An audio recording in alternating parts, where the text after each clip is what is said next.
there's a God, amen, that's looking down on us and going to provide for us. So I'm just going to start us off with a brief prayer. Heavenly Father, we come here thanking you for the opportunity to be in the land of the living, Lord. I thank you for 10th place. I thank you for our brothers and our sisters. I pray that you put a hedge of protection around each and every one under the sound of my voice. I pray protection. I pray peace. I pray joy. I pray abundance. I pray just a covering, Lord, that you help them to walk in their destinies, Lord. Help them to see the light, Lord. Lord, I pray no hurt, harm, or danger come upon them, Lord. I also pray that they don't put any hurt, harm, or danger upon anybody else. I pray that we are able to learn and grow and to be educated and informed tonight, Lord. And I pray that our education will also activate us, Lord, to be able to protect our community, to be the change that we want to see, Lord. Lord, I just thank you right now for the opportunity for each and every one of us to be alive right now, to be safe right now, and to be together right now. I thank you for Miss Hardy, Lord. I thank you for Guns Down Friday, Lord. I thank you for everybody who's being a light in the community. I thank you for Lightshow, Lord, and the light that he is in the community and in our community overall in DC, Lord. And I just pray that 10th place be an example, Lord, that 10th place becomes the blueprint, Lord, for what we can be, Lord. This community has not been gentrified. It has not been displaced, Lord. And so I pray, Lord, that you can show that it's not the people that's the problem. It's the poverty that's the problem, Lord. And I believe that you have abundance coming for us. I believe that we are the head and not the tail. I believe that we are above and not below, Lord. I believe that you will make our enemies our footstool in this season, Lord. I believe that, and I know, Lord, that life and death is in the power of the tongue, Lord. And so I speak life over my brothers and my sisters, and I pray that this training change our life forever. Amen. Amen. That was a powerful prayer right there. You gotta give it up right now. So as you know, y'all know who I am, the community healers. I know some of you guys. Matter of fact, I know half of you guys. Matter of fact, I know all of you guys. But we're going to take this moment to do a deep breathing. I'm pretty sure you all familiar because we have done this over and over again. So as you know, we're going to start. We're going to breathe in our nose and we're going to breathe out our mouth. And we're going to do that all together. On the count of 1, 2, 3, we're going to breathe in our nose, breathe out. We'll do that one more time. Breathe out. I'm pretty sure you know this is another skill that we use to help us regulate our emotions, to help us reground ourselves, refocus ourselves, help us reshift our nervous system. And you guys already know that there's a lot of things that's taking place right now. So we have to learn and continue to keep doing these skills in order for us to remain at peace, remain calm, remain neutral, remain focused. So we're going to do this exercise one more time before we get started with the Know Your Rights. So we're going to breathe in our nose one more time. We're going to breathe out our mouth. This time we're going to do a little harder. We're going to breathe in our nose, release hard. It's a form of relaxation. So once again, I thank you guys for doing it. How y'all feel? Good. Hey, y'all. Hey. I'm good. Thanks for asking. I'm Sam or Samantha. I'm from a group called Free DC or Black Swan Academy. I'm going to do a little chant really quick. I'm going to say who keeps us safe. Y'all going to say we keep us safe. All right. Who keeps us safe? We keep us safe. Who keeps us safe? We keep us safe. Who keeps us safe? We keep us safe. All right. Hold on, I ain't hear everybody. Oh, all right. Can we do it again? All right. Yeah. Y'all pulling people out. They said they didn't hear you. Y'all ready? Who keeps us safe? We keep us safe. Who keeps us safe? We keep us safe. Who keeps us safe? We keep us safe. All right, give it up. Give it Come on up, now. y'all. I love it. I love it. So I'm here. We're going to talk about two things today. I want to talk about how we're keeping each other safe during this heightened presence of National Guard and law enforcement officers that have been here in DC. I want to talk to y'all about how we got here in the first place. And then I have my friend Carmen with me from Advancement Project, who's going to help walk through some of our know your rights as well. Who knows what home rule is? If you heard the term home rule, raise your hand. Home rule? All right. Who's heard the term statehood?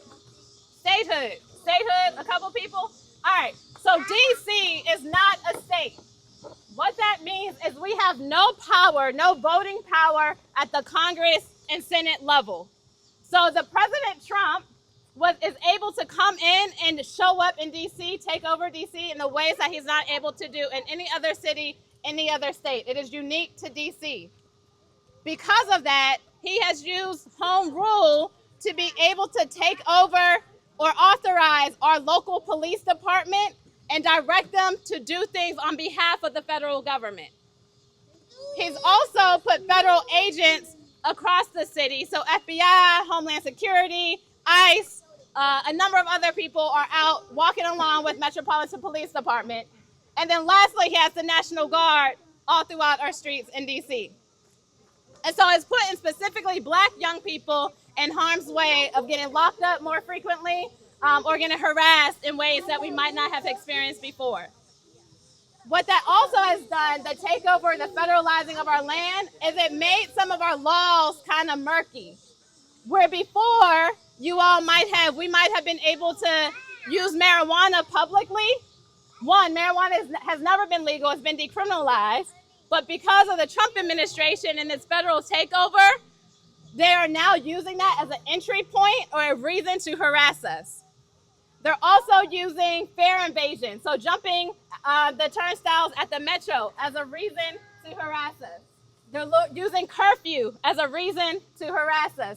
They're using alcohol as a reason to harass us. And so where 3 weeks ago, we might have been able to do that and feel cool, we absolutely cannot do that without expecting to be harassed or potentially locked up by police officers.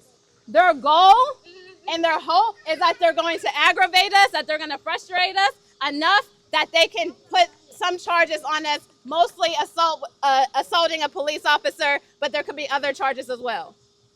And so there are 5 steps when it comes to knowing our rights that we have to remember anytime we're facing police officers.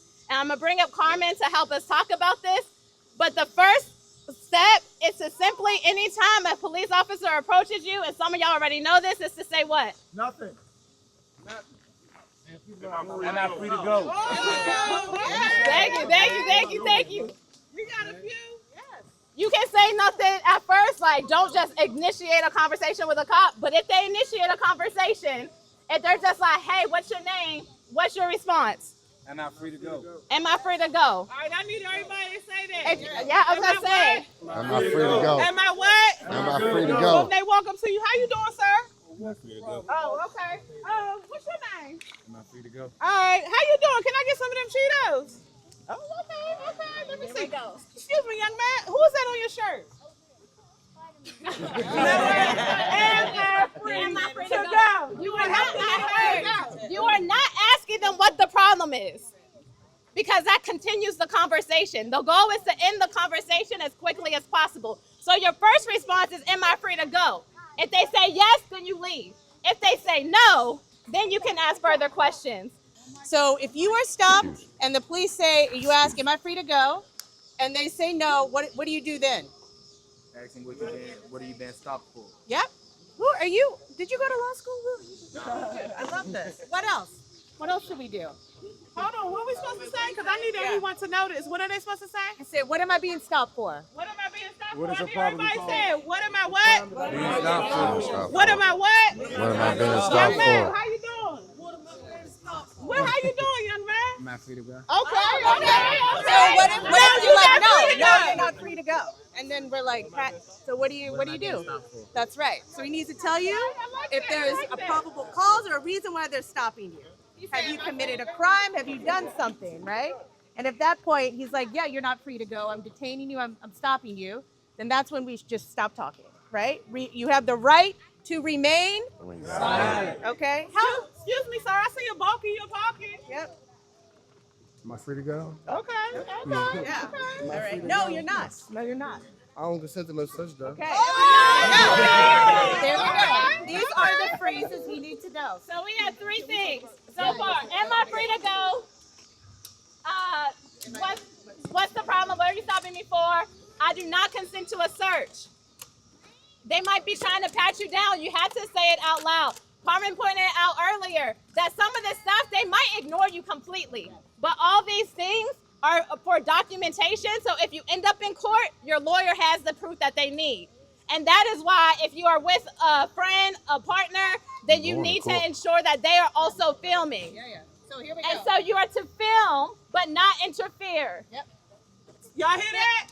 Film, but not interfere. We got pictures. Not interfere. So here we decide. You messed up this slide. So which one is right and which one is wrong? Okay. Which one is right? Which one is wrong? The one on the right is right. The one on the left is wrong. The one on the right is right. Yeah, nah, for real. Come on now. Y'all gotta be careful the words you What say. that also does though is when we engage in that way, that's hyping, that might be hyping them up, but that's also hyping us up. That's right. And so they're gonna use that energy against you. So if you're like cussing them out in their face, yada, yada, yada, you might be from a distance, but you hyping yourself up. So when they approach you, you're more likely to do something that's gonna get you in trouble. And if you're filming, can they take your camera? No. Absolutely not, all right? Do y'all know what to do if they do take your camera? She got a question. They Yes. all right, so look, the other day they came out here, they just like pushed one of my homies down. They just like pushed him hard on the ground, held him down and all that. How close was it? He was walking. You want to see the video? Y'all want to see the video? Y'all want to see the video? We got video. He ain't had no right to do that. I know. Go ahead. Keep going. What's Matter your of fact, question? we gotta put that on the news. I just want to know. I want to know is that legal? No. What So, supposed to do? Carmen, I got a question. right. Like, he got that on camera, right? What are you supposed to do with that video? that's right. Did anyone ask for a badge number, name? Did Yeah. y'all do that? And He did they denied give us it to his you? badge number, but the Is sergeant that all gave on us it. video? Yes. That's great. So it's not great, but we should be sharing this video out, right? Because what has happened is that media has painted DC as this crime-ridden black and brown people going crazy, and it's the police that have to come in and keep us safe. But who keeps us safe? We do. Right? So how do we do that? How do we get these stories out? Right? It's important. Exactly. We need to get it out to show who is causing the violence, and it's always the state, y'all. It's not us. It's not you all. It is the state that is causing this violence. The one other thing I want to say about filming is like, yes, do not interfere, have a safe distance, but also sometimes officers just say you're too close as a fear tactic. Sometimes they'll just like, I could be right here and the officer could say, stop filming, you're too close. Stop filming, you're too close. You're not too close, but so that nothing else further, just take a little step back. Don't say nothing, just take a little step back. Take a little step back. We probably all got Zoom on our phone. You can still take a video, but make sure that you do not allow that fear tactic, because that's all it is. You have the right to film. Don't let that fear tactic of them telling you you're too close, because they will tell you that, to stop you from doing what you're doing. You always have to have eyes on your partner. I appreciate y'all having us, man. All right, and then we got the Mr. Tony Lewis. You guys, hey, listen, one mic. I need everybody to come to this side. All right, so and I got this guy, Mr. Tony Lewis. We had a meeting about a week ago talking about what can we do to help the community. A lot of people talk, but this man showed up and showed up financially also. Also the Black Swan Academy. So y'all make sure y'all thank them because they put their money where their mouth is. They showed up and they supported. Y'all know we not government funded. All our donations just come from people. I don't get paid for this. Straight volunteer work. I never got a salary for this. I do this out the kindness of my heart. I love y'all. So I just thank you guys. Syke, Tony Lewis, Swan Academy, Tanisha, Don't Complain, Activate, He, Lightshow, everybody, V, Nell, all y'all just been helping me out so much. And I just thank y'all. But if you got anything to say, Tony Lewis. Nah, first of all, what's up, y'all? How everybody doing, man? Hey, yeah, I appreciate that, bro. But I also like this Joanna show, man. And I can be a support as much as I can lead. And I don't know a lot of y'all or whatever, you know what I'm saying. But this community always been special to me. Show my man, Tristan was my man, you know what I'm saying. I've always tried to support this neighborhood specifically in any way that I could. But outside of that, I do want to stress though, y'all, and y'all took heed to everything that was shared, but it's so much that's unknown right now. And people like myself and others who would normally be able to make calls and, you know what I'm saying, say, hey, nah, they shouldn't be doing X, Y, and Z. We ain't got that leverage right now. So the best thing that y'all can do is really stay out the way. Because we don't know what happens no more. You know what I'm saying? We just got word that they got 20 new lawyers coming in the U.S. Attorney's Office from the military, right? Just unprecedented stuff that we don't really have a response to right now. And we the target. So that's why I keep saying don't get taken. Do everything you can to stay out the way. It's really that simple. But you got to survive. You got to live. I ain't no preachy type dude. Any person that know me, been through any program, anything I ever done. I'm from the same thing you from, so I get it. But we got to move a little smarter right now. And MPD ain't really who I'm worried about. MPD ain't even making their own decisions right now. They following the federal authorities, man. And whereas ATF, FBI, DEA, Homeland Security, Park Police, Secret Service, the list go on and on. I ain't telling you to be scared again. I'm just telling you to be smart. I don't really know who to tell you to call. I'm saying I don't know I know who you should have sent it to last week, but I don't know who you should send it to today, if that makes sense. You know what I'm saying? And now they arming the soldiers, so don't be surprised if we start seeing the soldiers more in the neighborhoods. But we ain't powerless, and we've been through, a lot of shit already. I feel like we got what we need. We just gotta be smart, home. You know what I'm saying? So I love y'all. I'm glad, man, that this is happening. Thank you, Juwan. Thank everybody that's out here. And thank y'all for allowing us in the hood. You know what I'm saying? For sure. Yeah, you already know.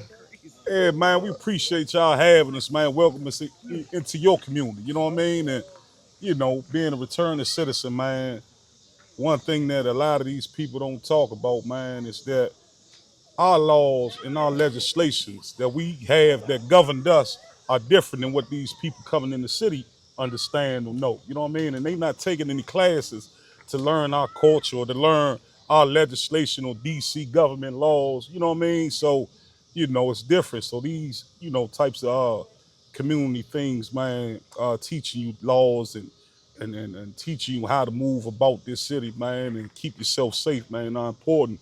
Because these people on a whole different times now. You know what I mean? But Right. That's right. Well, first of all, appreciate you, Miss Hardy, and thank you for everything that you do for our community and, for all of us. But I just love my brothers. I love my whole community. And I just want to see all of us do something positive. And I think a big part of us doing something positive is seeing positive influences, seeing people that we can see on the internet or people we may have heard of be able to come to the neighborhood and you can have a conversation with them and you can let them know what you got going on and what you trying to do. Because these people that you see, they can help you get to whatever next level you try and get to. All you got to do is ask. All you got to do is just be around, be present. And then I want y'all to know too, it's a lot of talent around here in all type of ways. You know what I'm saying? And as long as we bridging them gaps, we're going to be able to keep moving forward. So that's my part. But, we all the same. I don't speak no louder than none of my brothers around here. I just hold my part down how I hold it down. And yeah, we all together. So. In 1994, whatever president that was, they passed the Emergency Act for 90 days, and they brought all these special forces in, and they was locking all us up in the streets. And what people going through now, right? We were going through like massive lockups and stuff, right? But what we didn't understand was murder at that time, DC was the murder cap, and murder was 20 to life. When they passed this Emergency Act, they made murder 30 to life. This was in 94. Murder didn't become 30 to life until 96. The law didn't go into effect. So for everybody that was locked up before that was under an illegal sentence. When we started filing on it, that's how all of us ended up getting that immediate good time, and then the IRA came. So a lot of people let that go. But when they did this in 94 and did this Emergency Act, they raised sentences on us illegally, and we didn't know that. So for all the people that's getting locked up now, just be mindful of the sentence changes and stuff that they do that we don't know nothing about. And Mo, let me say this too to that point. Just on back. Oh, hey, listen. For anybody out here that been in any trouble before, I'm talking about as an adult, right? If you catch any case, but particularly anything involving a firearm, it's going in federal court. You know what I'm saying? It's going in district court. You're not going in Superior. See, they see in Superior Court at this moment is like it's too lenient. It's too community focused. It give the young dudes or just give it too many chances. So they send everything in the district court. In district court is no IRA, it's no youth act. The guidelines are higher. And if you are quote unquote what they call a repeat offender, they trying to max you out. They going to, I ain't gonna say try. They going to, right? And then one of the other parts of this, you want to talk about voting, you gotta vote. Somebody said that they couldn't vote. What, you too young? Who was that? Somebody said I can't. Homie, why you say you can't though? Oh, you too young. Well, how old are you? You got a couple years, but just know when you get 17 and 8 months, you can vote, all right? And then if you, even the men that's in the feds can vote in DC in 2020. We made sure of that. But the last thing I'm gonna say around that is this: conspiracies. I just want y'all to think about what to look out for. They're gonna start doing massive conspiracies, and like for a lot of black people who don't got backgrounds, even I'm talking to myself, you gotta also serve on them juries too. Because when they rounding our ass up, that's gonna be a line of defense for people to do, for a jury your peers. But most times it ain't your peers that be on the jury, because black people be ducking jury duty. You know what I mean? We gotta do that. We gotta vote. We gotta go to jury duty. But I'm telling y'all, stay out of the way. Don't be surprised you will be expecting to go down Superior Court and your ass be in the district court. It's a whole different ball game. I would say if you in the street, start acting like you meaning this. Think about paid lawyers. I mean, it's a lot of stuff I be seeing people moving that's in the street, and I've been in this shit my whole life. I'm of this, I work in this, and I've done a lot to save the lives of our people. You know what I'm saying? But as it relates to the criminal justice system. But it ain't gonna be a lot that we can do. You know what I mean? In this situation. I don't know how much I can stress this shit, man. Don't get taken home. Let's say it on the count of three, y'all. 1, 2, 3. Don't get taken. One, 2, 3. Don't get taken. Don't get what? Don't get taken. Tell me. Don't get taken. These people. Nah, it's all right. Yeah, but I really appreciate that. But now I'm trying to. Yeah. See the statement? I'm just saying. I've been out there. Nah, it's cool. So Yeah. I'm gonna finish my point real quick. I just know that the things that we've been able to do, the laws we've been able to change, they talking about taking them, all the things we've done to help people get back to the community or avoid these long sentences. That's what they attacking. So it ain't just they coming and rounding niggas up. They also taking away the laws that we have to protect people. You know what I mean? And so you're a gangster, cool. But just understand that that's what the consequences are. That's all I'm saying. Because I can't do no time for you. So I don't preach, but I'm telling you, man, it's a different ball game, and they don't care nothing about us coming in there, talking about free him and all that. That's not gonna matter over there, you know. Won't be able to go in there. Yeah, you ain't gonna tell you. Oh nah, y'all only 10 of y'all can come in, or y'all making too much noise, or you can't have nothing written on your shirt. What that mean? You know, I've seen it all happen. But anyway, again, man, y'all got the instructions. Y'all know it. Don't get taken. That's it. Keep coming out with Miss Hardy. Keep doing the things that y'all been doing to stay sucker free, stay safe in the community. Pay attention to y'all rights. Be mindful of what's going on. Be they've been harassing us, so don't over antagonize them so that they can have a reason to harass us more than what they gotta harass us, because they gonna come. As we can see, they done came 5 days in a row. They come some nights 2 and 3 times a day. So I just want to let my black brothers in the community know, continue being positive, continue being safe. To the ones who out here doing illegal things, minimize it. You know what I'm saying? Nobody's perfect. It's some of us out here might not be in this community particular, but it's some of us out here that may still have a firearm, things of that nature. Minimize the things that can get you arrested and uplift the positivity. You know what I'm saying? Be mindful of what's going on in your community and do the things that you can do to go further than being in the community. That's all I gotta say for my black brothers. Yeah, man. Yes. Proud of you, Slim. I ain't know. Yeah, man. Hey, listen up. One more thing, you guys. A lot of neighborhoods don't have a Miss Hardy. So these cameras are here because we want to send this message to other neighborhoods, because they don't get this. Like, y'all got the... I was about to say, that's another thing. From the Baldo neighborhood and me, I want to appreciate you for that. Shout out to Miss Hardy, man. Shout out to Miss Hardy, man. Can I do say one thing? Cause on everything though, when I came home from school, when I first came home, for sure, like this is one of the first people that I looked to when it came to interacting with the youth. If you talk about the blueprint, just getting out there and not being afraid to meet y'all on y'all front line and engage with y'all. I didn't create my own program. I looked at the programs that was always running and, you know, pulled up and showed my support. And this is one of the programs, whether she had the money, whether she didn't, whether she had the funding, whether she didn't, she frontline with y'all. And that's kind of how I was able to make that connection with y'all. And y'all become my little rugrats, you know what I'm saying? So give her a round of applause one more time, man. Real live. This is Don't Get Spanked right here, making sure you show up for your community. So if y'all want to do something for me, make sure you get, it's Black Swan Academy. We got some people from Progress over here. These are people I've met in the community. Y'all get their Instagram, get their phone number, get their email, get something and connect with them, you guys. I can't do this by myself. So you guys connect with the people that's out here because they're helping me help y'all. Hey, look, man, this situation with Moon, I got Big Syke out here in the community. Big boy, how you do? Man, I'm good, right? I'm chilling, man. I'm enjoying this, man. You know when it's a community event, Big Syke coming out, you got to know that. Yeah, the DC know bully. coming, He chasing the bullies away from the bullies, you hear me? Ain't no question, man. Yeah, we out of here.